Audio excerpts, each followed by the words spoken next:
17 Agustus 1945, dunia menyaksikan lahirnya sebuah bangsa baru, Indonesia. Namun proklamasi itu bukanlah garis akhir perjuangan, melainkan lonceng awal dari sebuah pertempuran panjang yang penuh darah, pengorbanan, dan keberanian yang tak tergoyahkan. 4 tahun setelah merdeka, rakyat Indonesia tidak hidup dalam damai. Penjajah datang kembali, membawa senjata dan ambisi untuk merebut apa yang telah diperjuangkan dengan nyawa. Di tengah keterbatasan, bangsa ini tak menyerah. Rakyat angkat senjata, pemuda turun ke jalan, dan tanah air pun bergemuruh oleh semangat perlawanan. Dari Surabaya yang terbakar amarah, hingga Ambarawa yang bergema tembakan, Indonesia berdiri di ambang hidup dan mati. 10 pertempuran besar pun mewarnai perjalanan bangsa. Bukan sekadar bentrokan bersenjata, tapi bukti cinta tanah air yang tak terbeli. Inilah 10 rentetan pertempuran mempertahankan kemerdekaan Indonesia. 1945 hingga 1949. Jejak sejarah yang patut dikenang, dipelajari, dan dihormati. Setelah proklamasi kemerdekaan pada 17 Agustus 1945, semangat rakyat Jakarta menyala-nyala untuk mempertahankan kemerdekaan yang baru saja diproklamasikan. Namun ketegangan segera muncul ketika pada 29 September 1945, pasukan sekutu yang diwakili oleh Inggris di bawah pimpinan Letnan Jenderal Sir Philip Christison mendarat di Tanjung Priok dengan kapal penjelajah UMS Cumberland. Kedatangan ini bukan sekadar untuk melucuti tentara Jepang, tetapi juga membuka jalan bagi masuknya kembali Nika, Belanda, yang berambisi menguasai Indonesia. Rakyat Jakarta segera sadar bahwa kemerdekaan mereka berada dalam ancaman.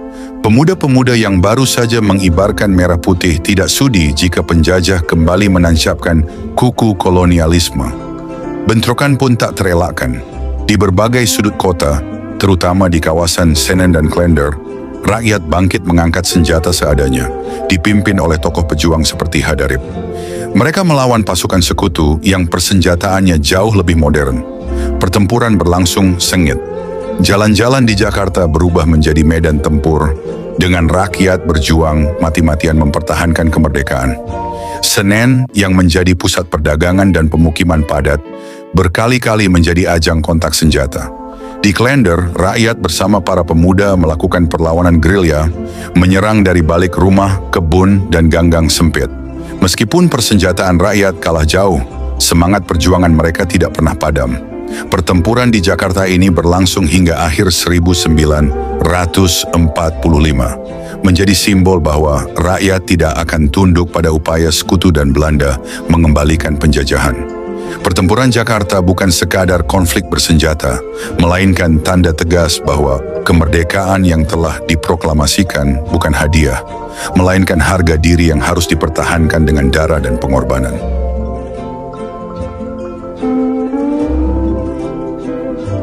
Pertempuran Semarang atau yang dikenal sebagai Pertempuran 5 Hari berlangsung pada 15–20 Oktober 1945. Kota Semarang saat itu baru saja menyambut kemerdekaan, namun suasana masih diliputi ketegangan. Jepang memang telah menyerah kepada sekutu, tetapi pasukannya di Semarang masih bersenjata lengkap. Mereka diperintahkan untuk menjaga ketertiban hingga pasukan sekutu tiba, sementara para pemuda dan pelajar Indonesia menghendaki senjata-senjata itu diserahkan untuk mempertahankan republik yang baru lahir. Ketegangan memuncak menjadi bentrokan. Pertempuran pecah di berbagai sudut kota, dari Candi hingga Jatingaleh, dari Simpang 5 hingga kawasan Penjara Bulu. Dengan senjata seadanya, pemuda dan pelajar menghadapi tentara Jepang yang lebih terlatih. Pertempuran sengit itu berlangsung selama 5 hari, menelan banyak korban dari kedua belah pihak, juga dari kalangan rakyat sipil. Dalam periode tersebut, pasukan sekutu belum sepenuhnya hadir di Semarang. Mereka masih dalam tahap kedatangan dengan prioritas membebaskan tawanan perang dan mengambil alih administrasi dari Jepang. Karena itu, Jepang tetap memegang kendali senjata dan keamanan, sebuah keadaan yang justru menyalakan api perlawanan rakyat. Baru setelah pertempuran mereda, pasukan Inggris dari AFNEE, Allied Forces Netherlands East Indies, masuk ke Semarang.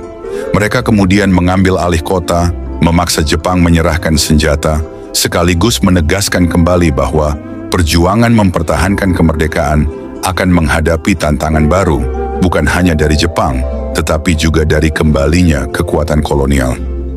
Pertempuran Semarang menjadi bukti bahwa semangat juang rakyat tidak dapat dipatahkan. Meski harus membayar harga mahal, perlawanan ini mengukuhkan tekad untuk mempertahankan kemerdekaan dengan darah dan pengorbanan. Pertempuran Medan Area adalah perlawanan rakyat Sumatera Utara melawan pasukan Sekutu dan Nika setelah proklamasi kemerdekaan Indonesia. Menjelang berakhirnya Perang Dunia II, Sekutu memutuskan bahwa wilayah Hindia Belanda pasca perang akan berada di bawah Komando Asia Tenggara yang dipimpin Laksamana Lord Louis Mountbatten. Setelah Jepang menyerah, pasukan Inggris mendarat di Jawa dan Sumatera dengan tugas resmi membebaskan tawanan perang, memulangkan tentara Jepang, serta menjaga ketertiban. Namun di balik itu, mereka juga mengemban misi untuk mengembalikan kekuasaan kolonial Belanda. Sementara itu, di Sumatera, Presiden Soekarno telah menunjuk Mr. Muhammad Hasan sebagai gubernur. Berita proklamasi baru tersiar di Medan pada 30 September 1945 dan segera memicu demonstrasi besar rakyat menentang kembalinya Belanda. Pada 9 Oktober 1945, pasukan Sekutu di bawah Brigadir Jenderal T.E.D. Kelly mendarat di Belawan bersama rombongan Nika, lalu bergerak menuju Medan. Kehadiran mereka menimbulkan kecurigaan dan keresahan rakyat yang merasa kedaulatan Indonesia kembali diganggu. Ketegangan memuncak pada 13 Oktober 1945 ketika seorang serdadu Nika merampas dan menginjak lencana merah putih milik seorang pemuda di depan Hotel Medan. Insiden itu segera menyulut perkelahian yang berkembang menjadi pertempuran besar antara rakyat dengan Sekutu. Bentrokan serupa juga terjadi di beberapa daerah sekitar Medan, termasuk di Brastagi, yang menambah luasnya perlawanan rakyat. Sejak itu, pertempuran semakin berkobar. TNI dan Laskar Rakyat menyerang pos-pos Sekutu dan gedung-gedung yang mereka duduki. Sekutu membalas dengan ultimatum agar rakyat menyerahkan senjata, tetapi ultimatum itu ditolak mentah-mentah. Pada 1 Desember 1945, Sekutu menetapkan garis Medan Area dengan memasang tanda peringatan di sekeliling kota. Siapapun yang melanggar akan dianggap musuh. Tidak lama kemudian, pada 10 Desember, Sekutu melancarkan serangan besar-besaran yang menimbulkan banyak korban. Untuk menjaga wilayah di luar Medan, Sekutu sempat memanfaatkan tentara Jepang di bawah Jenderal Tanabe. Namun kondisi tetap tidak terkendali dan bentrokan terus terjadi antara rakyat dengan tentara Jepang maupun Sekutu. Hingga April 1946, pertempuran terus berlangsung sengit. Pasukan pejuang akhirnya mundur ke Pematang Siantar dan Karo, sementara Sekutu berhasil menguasai Medan. Setelah itu Belanda mengambil alih kota hingga akhir revolusi. Meskipun Medan jatuh ke tangan Belanda, semangat rakyat tidak pernah padam. Di bawah pimpinan para komandan TKR, termasuk Kolonel Abdul Haris Nasution, perlawanan gerilya tetap dilanjutkan dari pedalaman Sumatera Utara hingga Indonesia benar-benar merdeka.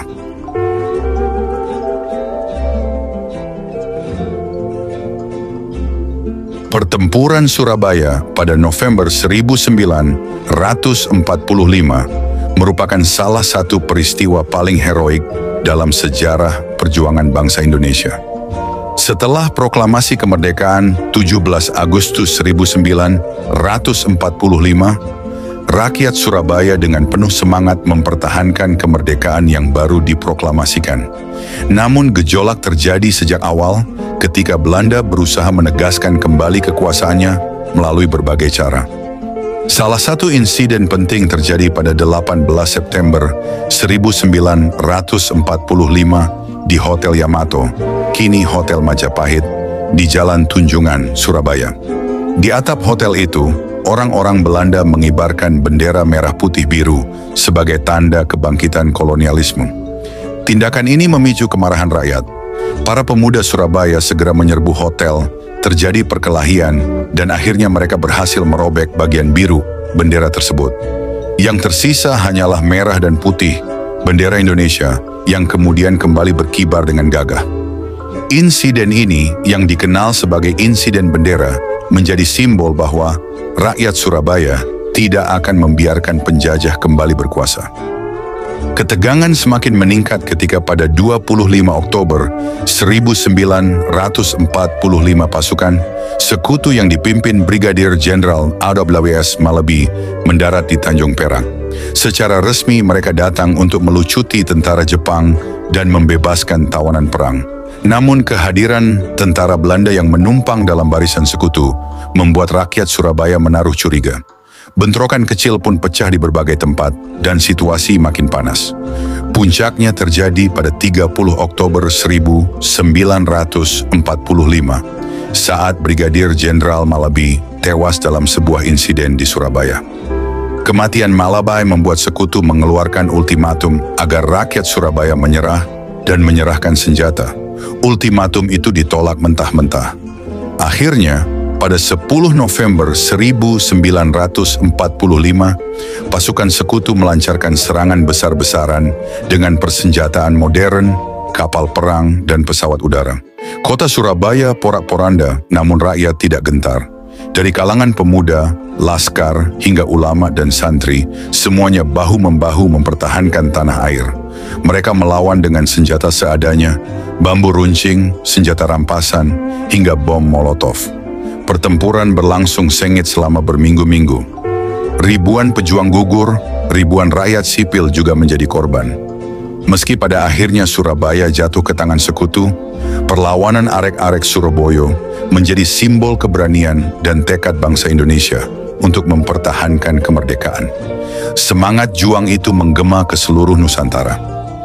Dari peristiwa inilah lahir penetapan 10 November sebagai Hari Pahlawan, sebuah penghormatan abadi bagi mereka yang telah berkorban demi tegaknya Indonesia merdeka.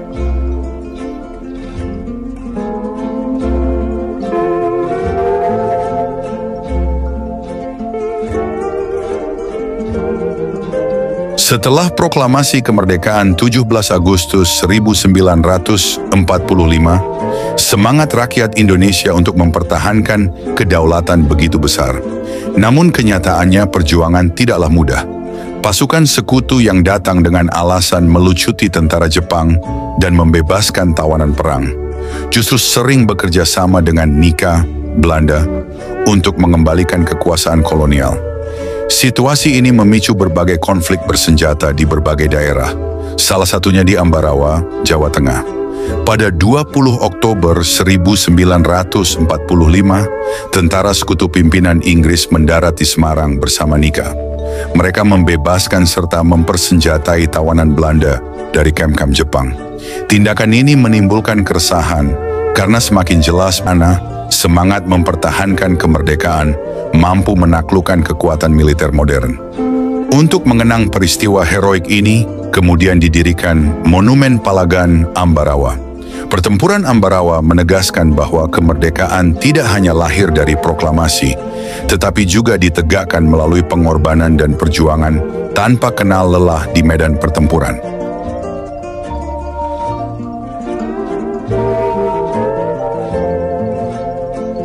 Memasuki tahun 1946, semangat mempertahankan kemerdekaan masih menyala di berbagai pelosok Nusantara. Di Manado, Sulawesi Utara, kabar tentang proklamasi 17 Agustus 1945 telah menumbuhkan tekad baru di kalangan pemuda dan prajurit setempat. Mereka menolak tunduk pada kekuasaan Belanda yang ingin kembali berkuasa melalui KNIL. Pada tanggal 14 Februari 1946, keberanian itu meledak dalam sebuah aksi bersejarah. Para pemuda bersama prajurit menyerbu tangsi KNIL di Teling, Manado. Dengan penuh semangat, mereka melucuti senjata tentara Belanda dan merebut kendali. Di atas tanah yang masih dipenuhi jejak penjajahan, merah putih dikibarkan dengan gagah sebagai tanda bahwa rakyat Sulawesi Utara berdiri teguh bersama Republik. Meski perlawanan itu akhirnya dipadamkan, api yang sudah terlanjur menyala tak pernah padam di hati rakyat. Peristiwa Merah Putih di Manado menjadi bukti bahwa keberanian tak selalu diukur dari hasil akhir, melainkan dari tekad untuk mempertahankan kehormatan bangsa. Hingga kini, peristiwa tersebut dikenang sebagai simbol keberanian, persatuan dan cinta tanah air rakyat Sulawesi Utara dalam mengisi perjalanan kemerdekaan Indonesia.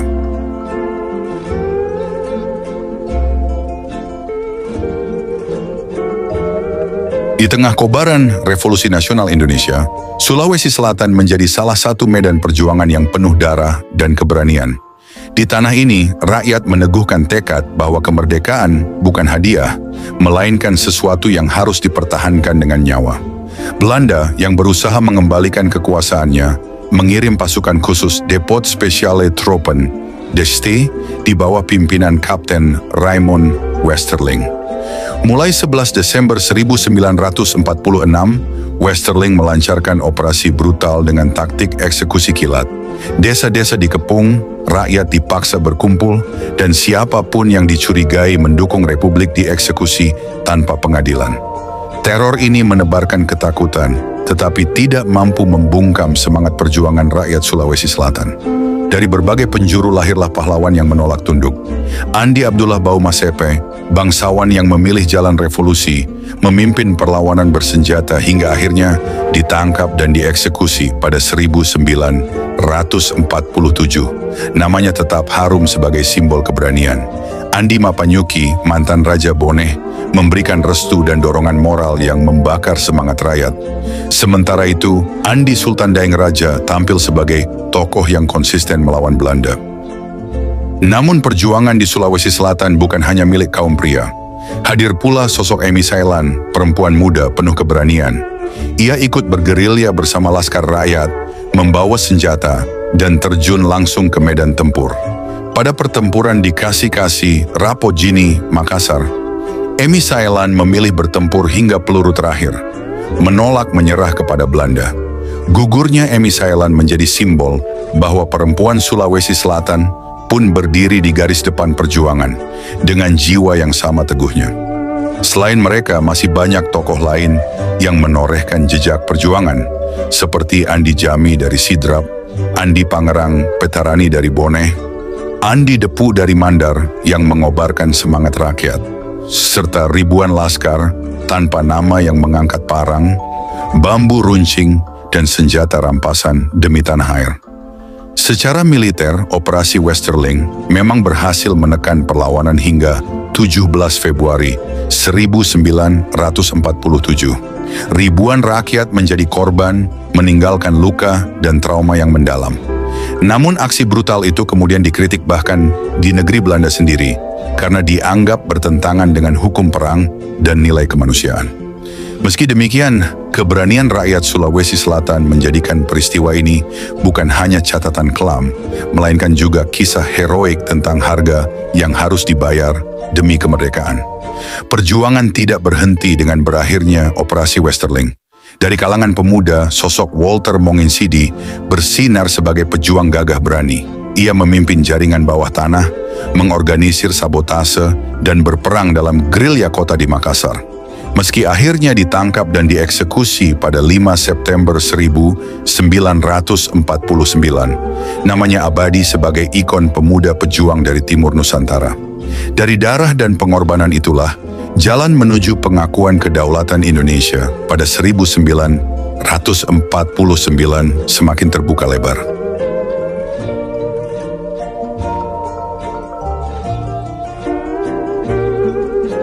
Setelah proklamasi kemerdekaan 17 Agustus 1945, Indonesia masih harus menghadapi perjuangan panjang untuk mempertahankan kedaulatannya. Salah satu ujian berat datang ketika Belanda yang ingin kembali menguasai tanah jajahannya, melancarkan serangan besar-besaran yang dikenal dengan agresi militer Belanda I. Pada tanggal 21 Juli 1947, Belanda memulai operasi militer yang mereka sebut sebagai Politionele Actie atau aksi kepolisian.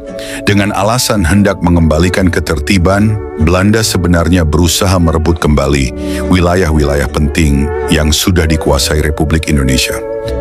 Serangan ini dilakukan secara mendadak, menyasar Jawa dan Sumatera, dua pulau utama yang menjadi pusat pemerintahan serta sumber daya. Ketika Belanda melancarkan agresinya terhadap Indonesia, mereka tidak pernah menyebut tindakan itu sebagai perang. Kata yang dipilih adalah politionele actie atau aksi polisionil. Pemilihan istilah ini bukanlah kebetulan, melainkan sebuah siasat politik dan propaganda yang sangat hati-hati. Bagi Belanda, menyebut operasi militernya sebagai perang berarti mengakui Indonesia sebagai negara yang berdaulat. Padahal, itulah yang paling mereka hindari. Dengan menempelkan label aksi kepolisian, Belanda ingin menampilkan diri seolah hanya sedang menumpas pemberontakan di dalam wilayahnya sendiri, bukan menyerang sebuah negara merdeka. Di mata dunia internasional, terutama setelah Perang Dunia II berakhir, kolonialisme semakin ditolak. Belanda sadar bahwa jika mereka secara terang-terangan mengakui tindakannya sebagai perang kolonial, simpati internasional akan berpihak kepada Indonesia. Maka istilah politionele aksi dijadikan tameng diplomatik. Dunia diharapkan percaya bahwa Belanda sekadar mengembalikan ketertiban hukum, bukan melancarkan agresi. Di dalam negeri Belanda sendiri, kata itu juga berfungsi sebagai propaganda. Aksi kepolisian terdengar jauh lebih ringan daripada perang. Dengan demikian, rakyat Belanda lebih mudah diyakinkan untuk menerima pengiriman ribuan tentaranya ke seberang lautan, beserta biaya besar dan korban jiwa yang menyertainya. Pada akhirnya, istilah ini adalah upaya Belanda untuk menghapus legitimasi Republik Indonesia. Dengan menyebut para pejuang kemerdekaan sebagai pemberontak dan operasi militer sebagai penegakan hukum, Belanda berusaha menutup mata terhadap kenyataan bahwa Indonesia sudah memproklamasikan kemerdekaan pada 17 Agustus 1945. Singkatnya, politionele aksi hanyalah topeng bahasa. Sebuah cara halus untuk menutupi kenyataan pahit bahwa Belanda sedang berperang melawan bangsa yang telah merdeka dan berusaha mengembalikan cengkeraman kolonial yang sebenarnya sudah runtuh. Belanda mengerahkan pasukan bersenjata lengkap, pesawat tempur, hingga kapal perang. Kota-kota strategis, perkebunan, dan jalur transportasi menjadi target utama. Namun, rakyat Indonesia tidak tinggal diam.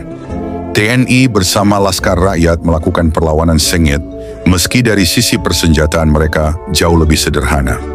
Perlawanan rakyat inilah yang membuktikan bahwa semangat kemerdekaan tidak bisa dipadamkan hanya dengan kekuatan senjata.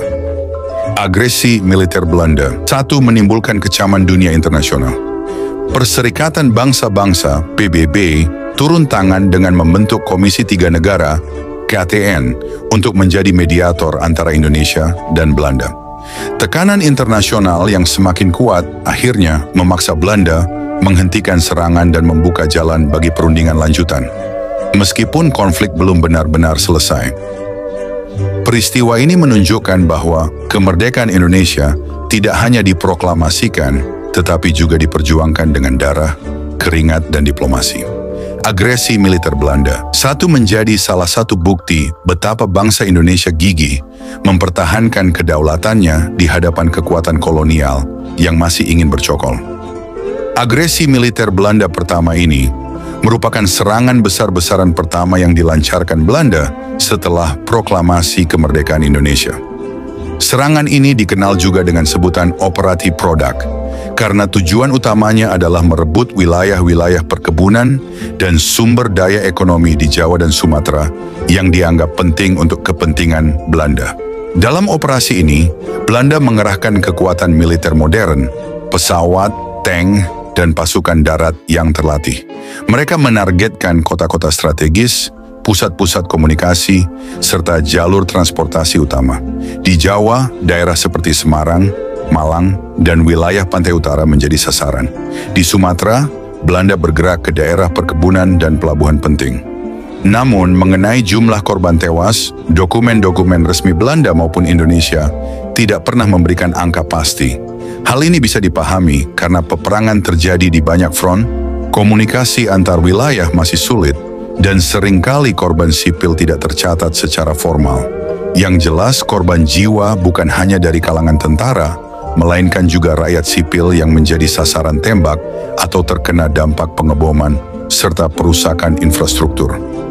Dampak serangan ini sangat luas. Banyak desa terbakar atau dirusak. Warga sipil mengungsi, kehilangan rumah dan mata pencaharian. Jalannya roda pemerintahan Republik terganggu karena wilayah strategis direbut Belanda. Walau Belanda berhasil menguasai sebagian wilayah penting secara militer, agresi militer pertama tersebut menimbulkan kecaman internasional. Dewan Keamanan PBB turun tangan dan hasilnya melahirkan gencatan senjata serta Perjanjian Renville 1948. Dengan demikian, meskipun angka pasti korban jiwa tidak tercatat, agresi militer Belanda pertama ini jelas meninggalkan luka mendalam, memperlihatkan ketimpangan kekuatan antara Belanda yang modern dengan rakyat Indonesia yang bertahan dengan persenjataan terbatas, tetapi tetap meneguhkan semangat bahwa kemerdekaan tidak bisa ditawar lagi.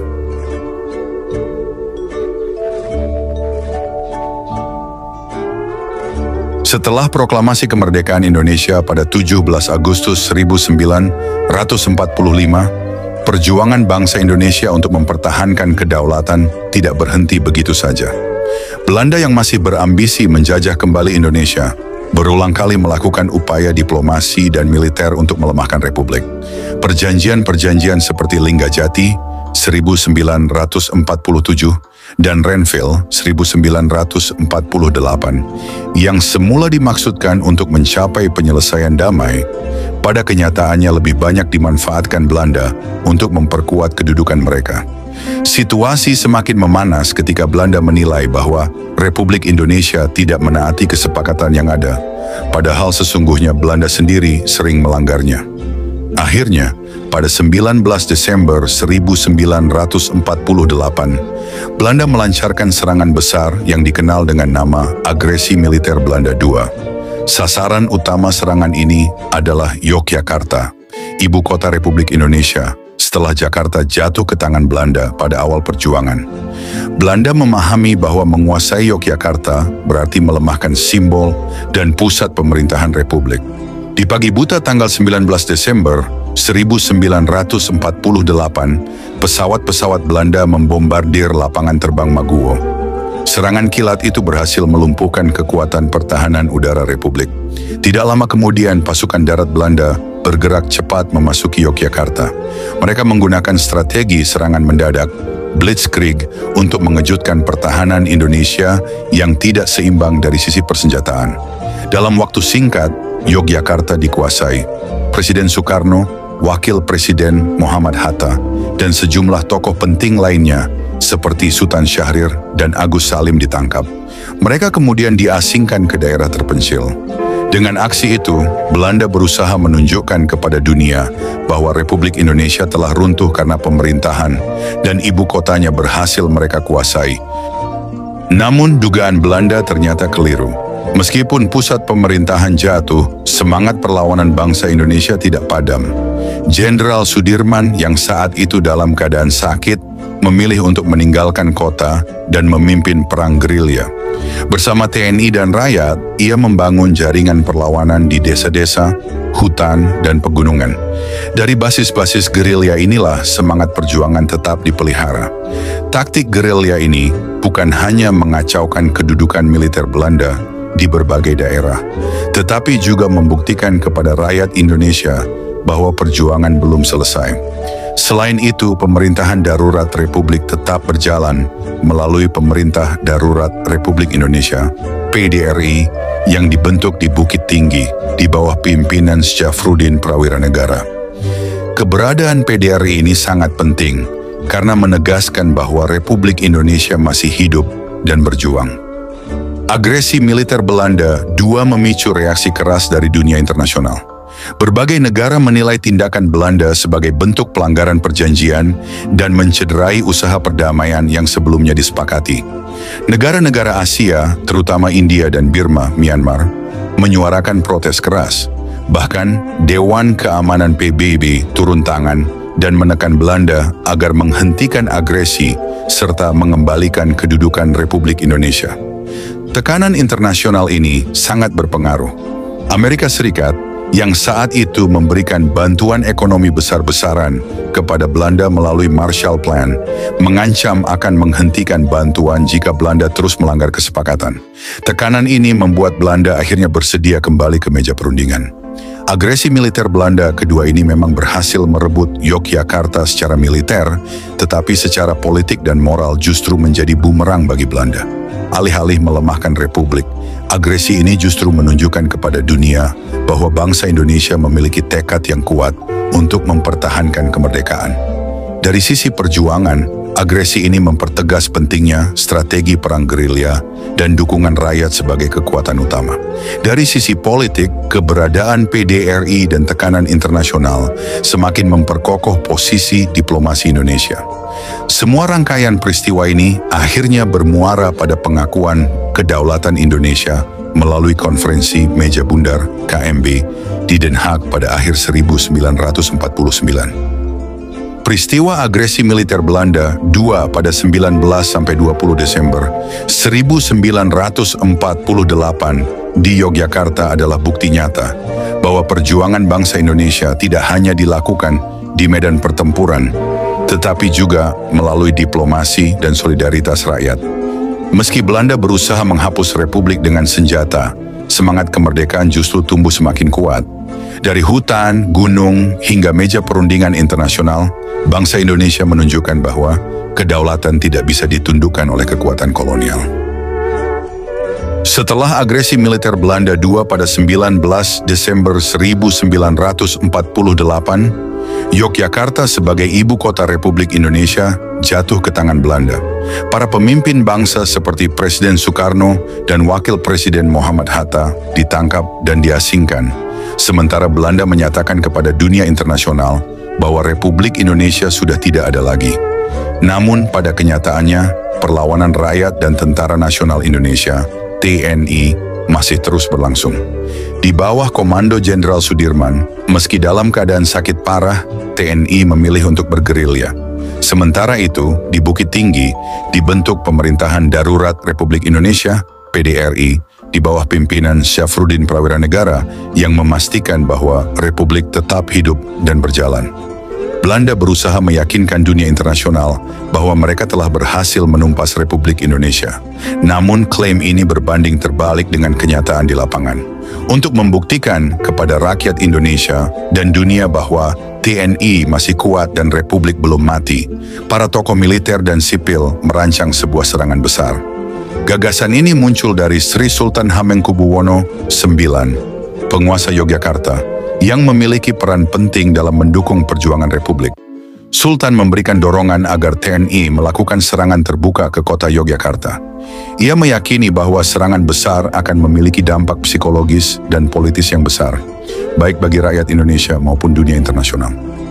Komando pelaksanaan serangan diberikan kepada Kolonel Soeharto, Komandan Brigade 10, Verkreise 3. Bersama para perwira lainnya, seperti Venje Sumual, Andi Matalata, Kahar Muzakar dan pejuang lainnya, Soeharto menyusun rencana operasi dengan cermat, memanfaatkan dukungan rakyat dan pengetahuan medan di sekitar Yogyakarta.